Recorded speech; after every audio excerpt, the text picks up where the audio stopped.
பணிபுரியும் இடத்தில் பெண்களுக்கு அசௌகரியத்தை ஏற்படுத்துவதும் விரும்பத்தகாத செயல் மற்றும் சொல்லும் பாலியல் துன்புறுத்தல்தான் என்று உயர்நீதிமன்றம் தெரிவித்திருக்கிறது. கூடுதல் விவரங்களை செய்தியாளர் ஆனந்த் வழங்க கேட்கலாம். ஆனந்த், வணக்கம். இது குறித்த விவரங்களை பதிவு செய்யலாம். வணக்கம். சென்னை அம்பத்தூரில் உள்ள தனியார் நிறுவனத்தில் பணியாற்றிய மார்க்கெட்டிங் அதிகாரிக்கு எதிராக பணிபுரியும் 3 பெண்கள் பாலியல் தொல்லை புகார் அளித்திருந்தனர். இந்த புகார் குறித்து விசாரித்த அந்த நிறுவனத்தின் விசாரணை குழு சம்பந்தப்பட்ட அதிகாரிக்கு 2 ஆண்டுகள் ஊதிய உயர்வு, பதவி உயர்வு வழங்கக்கூடாது என பரிந்துரைத்தது. இந்த பரிந்துரை எதிர்த்து மார்க்கெட்டிங் அதிகாரி செய்த வழக்கை விசாரித்த சென்னை தொழிலாளர் நீதிமன்றம் தனது தரப்பு விளக்கத்தை தெரிவிக்க எந்த வாய்ப்பும் வழங்காமல் விசாரணை அறிக்கை தாக்கல் செய்யப்பட்டதாக கூறி அந்த அறிக்கையை ரத்து செய்து உத்தரவிட்டது.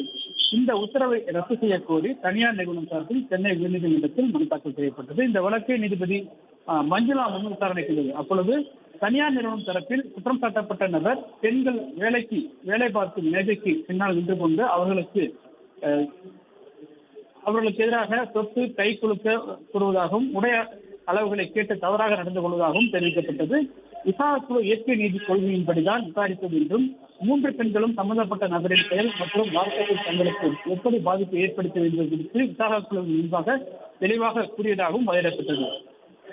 சம்பந்தப்பட்ட அதிகாரி தரப்பில் பாலியல் துன்புறுத்தல் செய்யும் எந்த உள்நோக்கமும் இல்லை எனவும் உயர் அதிகாரி என்ற முறையில் அந்த பெண்ணின் இருக்கைக்கு நின்று கண்காணித்ததாகவும் வரையறுக்கப்பட்டது.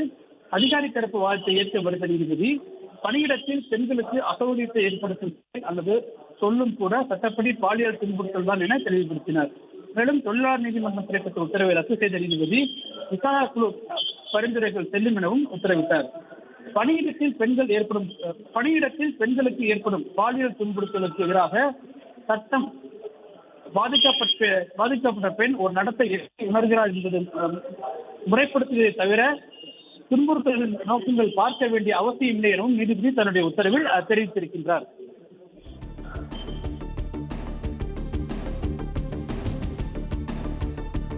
விவரங்களை வழங்கியமைக்கு நன்றி ஆனந்த்.